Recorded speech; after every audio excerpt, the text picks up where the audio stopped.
What if the past refused to stay buried? A cursed queen, an ancient betrayal, and a royal bloodline haunted for centuries. The question is, who will uncover the truth before it's too late? The Mask of the Fallen Queen, Episode 1.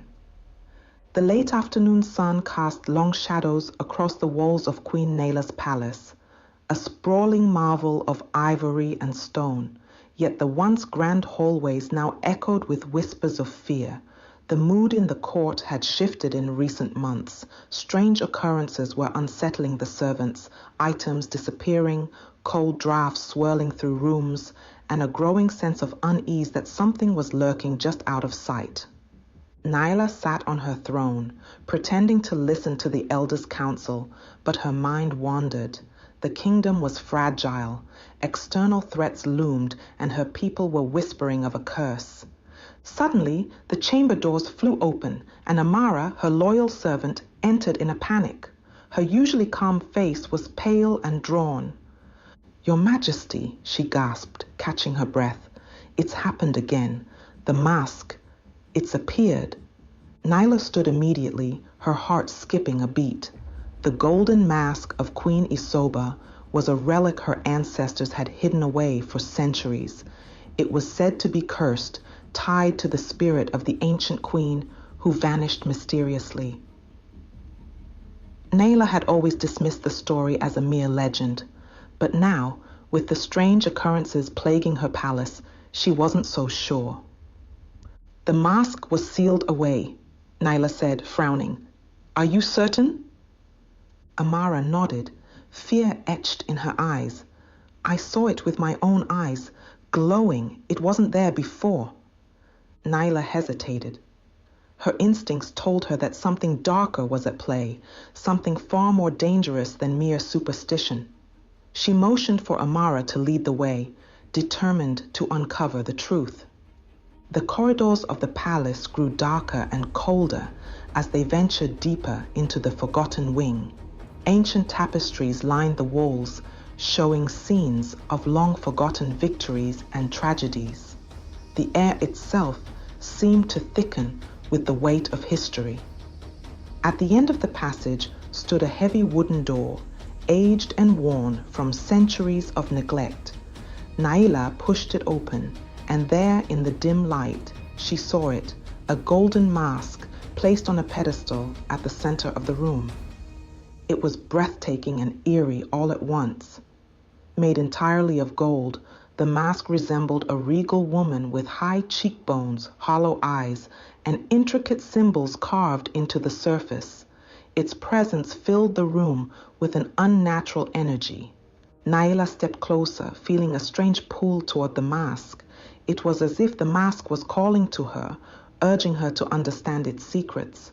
The room grew colder still, and as she stared into the hollow eyes of the mask, she could have sworn she heard a faint whisper, "Isoba." Amara stepped back, visibly shaken. "It wasn't here before, Your Majesty. I swear it wasn't." Naila's heart pounded in her chest. The legends were real.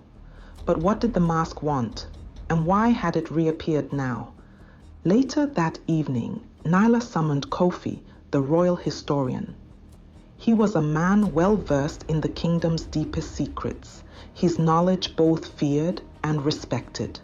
When Naila told him about the reappearance of the mask, his face grew grim. "The mask should never have been disturbed," Kofi said, his voice low. "It holds the spirit of Queen Isoba." Naila frowned, remembering the stories of her childhood. But Queen Isoba disappeared centuries ago. No one knows what happened to her. Kofi nodded. "That's because the truth was erased from history. Queen Isoba didn't just disappear. She was murdered, betrayed by those closest to her, and her spirit has never rested. The mask binds her to this world, a relic of her unfinished vengeance." Naila felt a chill run down her spine. Why now? Why has the mask reappeared? Kofi hesitated, his gaze dark. "Because Someone connected to her betrayal is still in this palace. The curse is tied to the royal bloodline, and until the truth is uncovered, Queen Isoba's spirit will not rest. The mask is a warning. The following days were filled with growing tension. Strange occurrences continued to plague the palace. Servants whispered of hearing voices in the halls, and the candles flickered unnaturally in the cold drafts. But the most unsettling event occurred 3 nights later, when Miri, one of the queen's handmaidens, vanished without a trace. Her disappearance was swift and unexplained. She had gone to bed as usual, but by morning her room was empty, her belongings untouched. The royal guard searched every corner of the palace, but there was no sign of her. Naila was deeply disturbed. Miri had been one of her closest attendants. Her disappearance was personal. The queen's mind raced with dread. Was this the first strike of the curse? As the kingdom's fears mounted, a more personal horror struck. Prince Daku, Naila's brother, had fallen gravely ill. What had begun as mild fatigue quickly worsened into something much more sinister. Daku was bedridden, his body weakened, his eyes distant as if something was draining the life from him. Naila visited him daily, sitting by his bedside, watching as the illness ravaged him. "He's getting worse," said the royal physician, shaking his head. "I don't know what's causing it. It's unlike anything I've seen." Kofi, ever the keeper of ancient knowledge, approached Naila in private. His voice was hushed, heavy with foreboding. "This is no ordinary illness," he said. "I fear this is the work of the curse. The curse that binds Queen Isoba's spirit is targeting the royal bloodline." Naila's heart clenched. But why? Why Daku?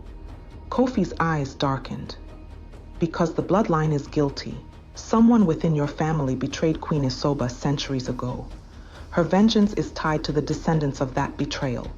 Until the truth is revealed, the curse will consume you all, one by one."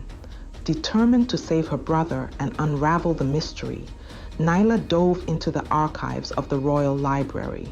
For days, she pored over old scrolls, texts, and forgotten records. She searched for any clue that might shed light on Queen Isoba's reign and her untimely disappearance. The more she read, the clearer the picture became. Isoba had been a powerful queen, loved by her people but surrounded by jealousy and greed within her court. Whispers of betrayal and treason were woven into the fabric of her reign, but the details had been erased.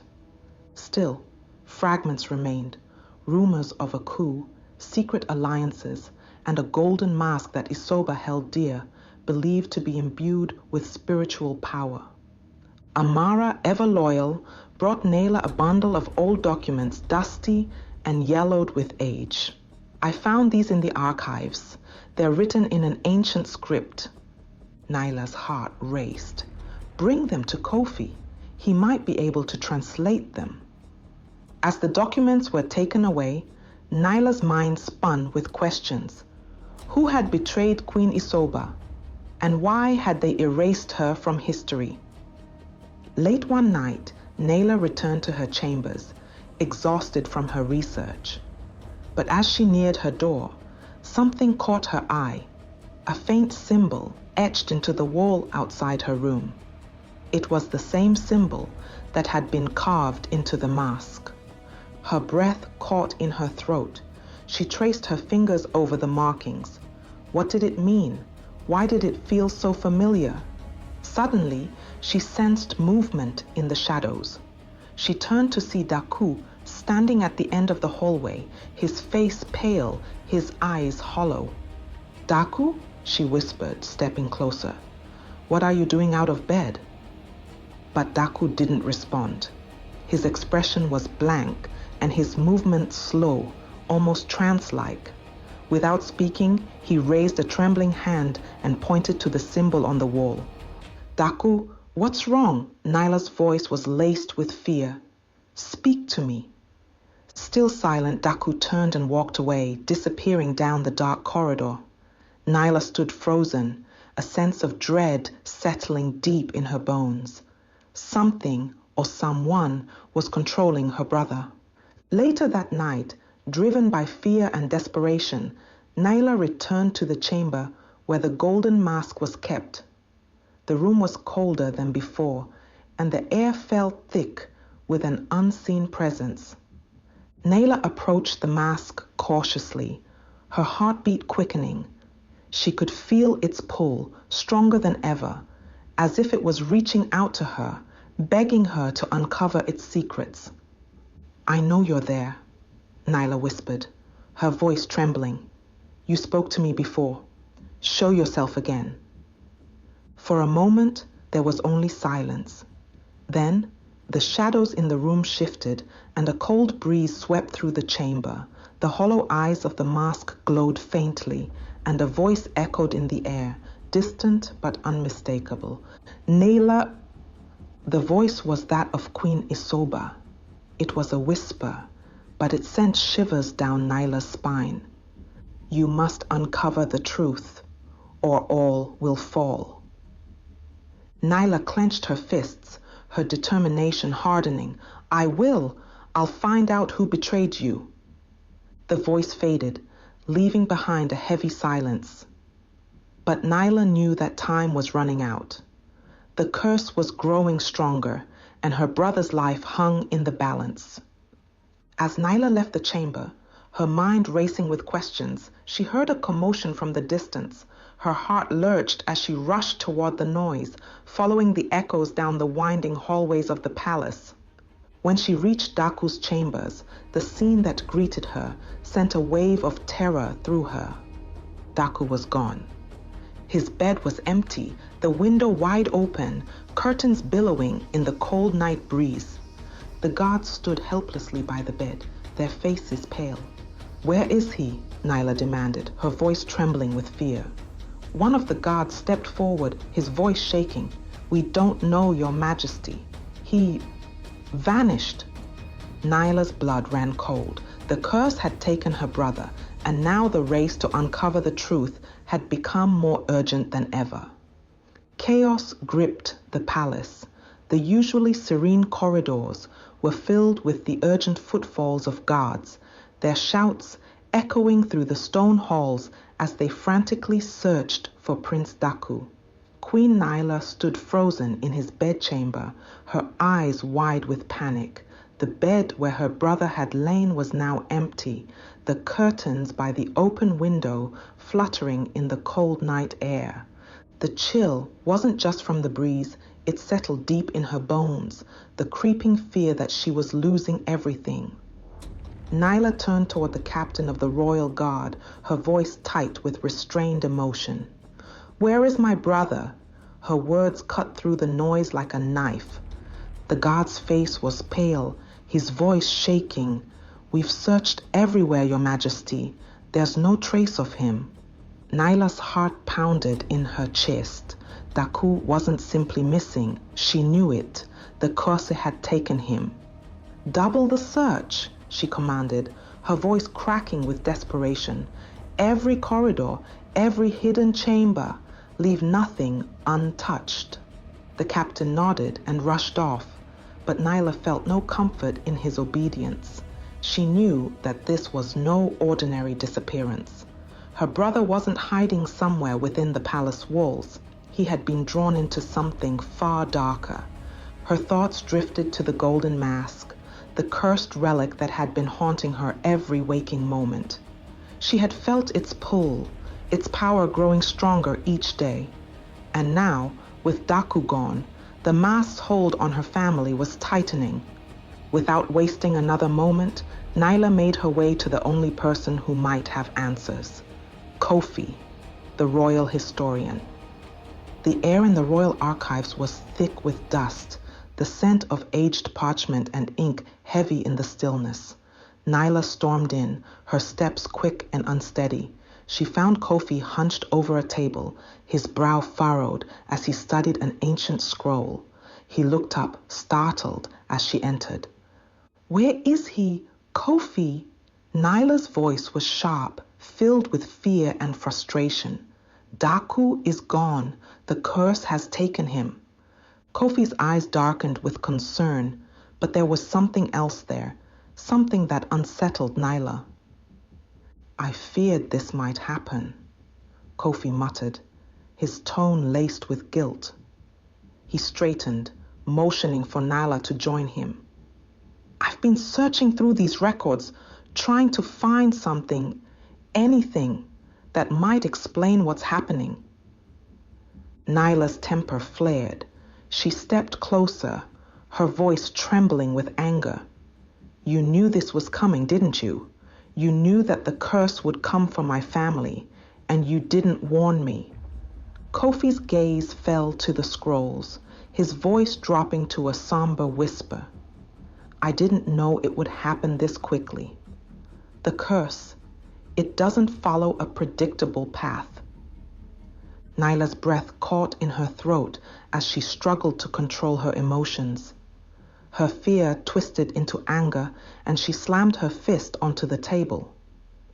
You had all this knowledge, all this time, and yet you chose to drip it to me slowly while my brother suffers. Why didn't you tell me everything from the start? Kofi's shoulders sagged under the weight of her accusation, but there was a sadness in his eyes that cut through Naila's rage. I wanted to protect you, he admitted quietly. The truth is heavier than you know, Your Majesty, but now that Daku has been taken, you deserve to know. Naila's pulse quickened as Kofi carefully unrolled an ancient piece of parchment. The ink was faded, but the symbols were unmistakable. Royal seals and records, documents long erased from public memory. These are the records of Queen Isoba's final days, Kofi said, his voice heavy. She wasn't merely betrayed by her advisors. Her own bloodline, your ancestors, conspired against her. Naila felt the world tilt beneath her feet. My family? Kofi nodded gravely. Her cousin, Prince Maro, was one of the conspirators. The blood of the betrayer runs through your veins. The royal family covered it up, fearing the kingdom would fall into chaos if the truth was revealed. But the mask remembers, and Queen Isoba's spirit has never rested. Naila's heart sank, the weight of the revelation crushing her. Her own family, her blood, was responsible for the curse. The betrayal that had doomed Isoba was now coming full circle, threatening to destroy them all. Determined to confront the mask's power and find her brother, Naila stormed down the winding corridors toward the forgotten chamber. Her heart raced as she approached the door. The heavy stone walls seemed to hum with the mask's growing energy, a sinister presence that filled the air. The mask sat on its pedestal, glowing faintly in the dim light. Naila felt a sharp pull, as if it was beckoning her closer. She hesitated for a moment, her fingers trembling as she reached out. The moment her skin made contact with the mask's golden surface, a surge of energy shot through her, and her vision blurred. Suddenly, she was no longer in the chamber. She stood in the ancient throne room of the palace, centuries ago, in Queen Isoba's time. The room was alive with tension, filled with courtiers and nobles whispering amongst themselves. At the center, Isoba stood tall and regal, her sharp eyes scanning the faces around her. Naila's breath caught in her throat. She was witnessing Isoba's final days, the moments that had led to her downfall. The whispers grew louder, darker. Naila turned to see a figure in the shadows. Prince Maro, his expression cold and calculating. He was watching Isoba, his eyes gleaming with something cruel. Isoba's voice echoed through the hall, filled with accusation.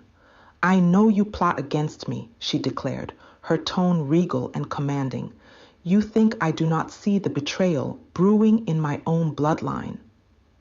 Naila felt a wave of nausea. Isoba had known. She had sensed the treachery, the conspiracy forming within her court and within her family. Suddenly, the vision shifted. The room darkened, and Naila was pulled toward the shadows, where Maro stood with his conspirators. She could hear their hushed voices, their plans to overthrow the queen. And then, darkness. The vision shattered, and Naila was thrown back into the present, gasping for air. She staggered back, her body trembling from the intensity of the vision. The mask's power was overwhelming, its hold on her tightening with each moment. Naila collapsed onto the cold floor, her breath ragged. The truth weighed on her like a leaden cloak, suffocating and undeniable.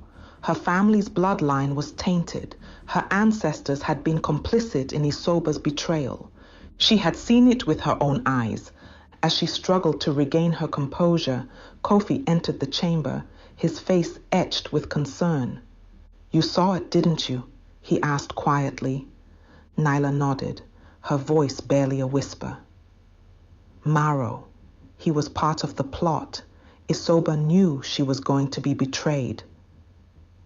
Kofi's expression darkened. "And now the curse has come for you and Daku."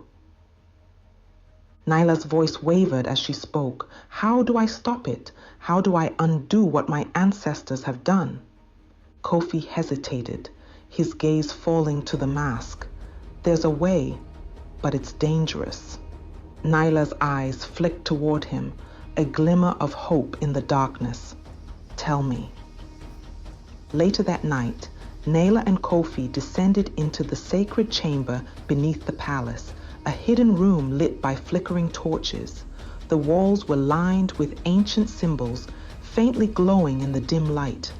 The air was thick with the scent of herbs and incense, the atmosphere tense and foreboding. Kofi stood before the mask, carefully placing sacred items around it.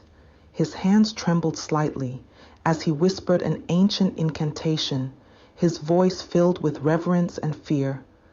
Naila knelt before the mask, her heart hammering in her chest. The weight of her family's past hung over her like a storm cloud, threatening to consume her. She could feel the mask's power thrumming in the air, growing stronger with each passing second. "The ritual will unlock the memories within the mask," Kofi explained, his voice low. "It will reveal the full truth, but it comes with a price. Are you certain you want to proceed?" Naila's breath hitched, but she nodded firmly. "I don't have a choice. I need to find Daku." Kofi's incantations grew louder, the ancient words filling the chamber with a strange energy. The herbs crackled as the flames from the torches flickered violently, casting unsettling shadows across the walls. Naila could feel the mask pulling her in, its hollow eyes glowing more intensely than ever before. A wave of dizziness washed over her, and she closed her eyes, bracing herself for what was to come. Suddenly, a violent force surged through her, and she was thrown into another vision, deeper, darker than before. Naila found herself again in the ancient palace, but it was empty this time. The walls were cracked and crumbling. The once vibrant throne room, now a shell of its former self. A haunting silence filled the air. At the center of the room stood Queen Isoba, her face pale and gaunt. She was no longer the powerful queen Naila had seen before. She was a ghost of herself, her eyes hollow with sorrow. Naila stepped forward, her voice trembling. "Why are you bound to the mask? What happened to you?" Isoba's gaze met Naila's, and for the first time, Naila saw the depths of the queen's suffering. "I was betrayed," she whispered, her voice heavy with grief, "and the one who betrayed me still walks among you." Naila's heart raced. Who is it?" Before Isoba could answer, a shadow moved in the corner of Naila's vision. A dark figure, cloaked in shadow, stepped forward, its presence suffocating and menacing.